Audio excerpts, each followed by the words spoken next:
কাগজটাকে আড়াআড়ি ভাঁজ করো। আচ্ছা ঠিক আছে, কাগজটাকে আড়াআড়ি ভাঁজ করলাম, এরপরে কি করব? আর তারপর সেটা তারপর খুলে দিলাম। দুই ধারের অংশ দুটোকে মাঝখানের দিকে ভাঁজ করো আর সেটাও খুলে দাও। আচ্ছা, দুই ধারের অংশকে মাঝখানে ভাঁজ করলাম, এরপরে কি? এবার বাইরের অংশটাকে কোনাকুনি ভাবে তুলে দুটো হ্যাঁ, এবার বাইরের অংশটাকে কোনাকুনি তুলে কি করব? আর এটা করলে কি তৈরি হবে এটা দেখার আগে তোমরা কি পারবে এই দুই আঙুল দিয়ে লাইক এন্ড সাবস্ক্রাইব করে দাও? যদি পারো তা করে দাও, যদি না পারো চেষ্টা করো। কোনাটাকে নিচের দিকে টেনে একটা ছুচালো মাথা তৈরি করো। হ্যাঁ, এবার নিচের দিকে টেনে সুচালো মাথা তৈরি করলাম। এটাকে উল্টে দাও আর ছুচালো মাথাটাকে আবার মুড়ি। হ্যাঁ, এবার উল্টে নিয়ে সুচালো মাথাটা নিচের দিকে টানলাম।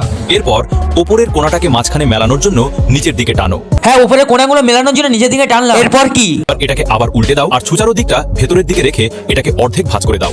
ডানাগুলোকে নিচের দিকে চাপ দাও আর আঙুল দিয়ে ধরার জন্য একটু জায়গা ছেড়ে দাও। শেষে দুটো ডানার একদম নিচের অংশটাকেও একটুখানি। হ্যাঁ, শেষমেশ করা হয়ে গেছে। আর এটা সত্যি কি কাজ করবে? তুমি এটা ছুড়বে তখন এটা একদম আসল বাদুড়ের মতো বাতাসে। তাহলে সত্যি কি বাদুড়ের মতো উড়বে? চলো দেখবো। তা সত্যি আমি উড়াই দিলাম। ওরে যা, সত্যি কথা উড়ে গেছে। আর এই ট্রিকটা কেমন লাগলো কমেন্টে বলে যাও।